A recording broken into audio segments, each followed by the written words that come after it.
আওয়ামী লীগকে নিষিদ্ধ করায় ভারত উদ্বিগ্ন। গত 17 বছরে শেখ হাসিনা যখন 3টা প্রহসনে নির্বাচন করলো কোন রকম ভোটার এবং কোন রকম প্রার্থী ছাড়া, তখন ভারত উদ্বিগ্ন ছিল না। যখন বিডিআররা বিদ্রোহ করে 57 জন সেনা কর্মকর্তাকে হত্যা করলো, তখন ভারত উদ্বিগ্ন ছিল না। যখন শাপলা চত্বরে রাতের অন্ধকারে লাইট বন্ধ করে শেখ হাসিনা মানুষদেরকে হত্যা করলো, তখন ভারত উদ্বিগ্ন ছিল না। যখন জুলাই গণ অভ্যুত্থানে হেলিকপ্টার থেকে গুলি করে মানুষ হত্যা করা হচ্ছিল, তখনও ভারত উদ্বিগ্ন ছিল না। 75-এ শেখ মুজিবকে দিয়ে সকল রাজনৈতিক দলকে যখন নিষিদ্ধ করা হইলো, তখনও ভারত উদ্বিগ্ন ছিল না। 1971 সালে যুদ্ধ পরবর্তী বাংলাদেশ থেকে যখন বিপুল পরিমাণ সম্পদ ভারত লুট করে নিয়ে গেল, তখনও ভারত উদ্বিগ্ন ছিল না। শেখ হাসিনা যখন ভারতকে 2 হাত ভরে দিচ্ছিল, তার মতে যা দিয়েছি তা ভারত আজীবন মনে রাখবে, তখনও ভারত উদ্বিগ্ন ছিল না।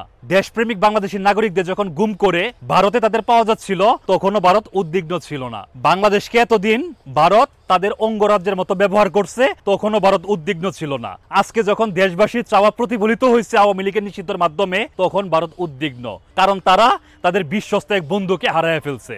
গুরুজনরা বলে গেছেন, যদি তোমাদের কোনো কর্মকাণ্ডে দাদারা অখুশি হয়, তাহলে ধরে নিবা যে কাজটা করা হচ্ছে সেটা সঠিক। আওয়ামী লীগকে নিষিদ্ধ করার পরে যেহেতু ভারত উদ্বিগ্ন, তার মানে আওয়ামী লীগকে নিষিদ্ধ করাটা বাংলাদেশের জন্য স্বস্তির। সুতরাং ধরে নিতে হবে যেই কাজে ভারত উদ্বিগ্ন, সেটাই আমাদের সাফল্য। কারণ বাংলাদেশের সাফল্যে দাদারা সবসময় ঈর্ষান্বিত হয়। 5ই আগস্টের পর ডক্টর মোহাম্মদ ইউনূস ক্ষমতা নেওয়ার পর থেকেই তারা বাংলাদেশকে নিয়ে অপপ্রচার করে যাচ্ছিল।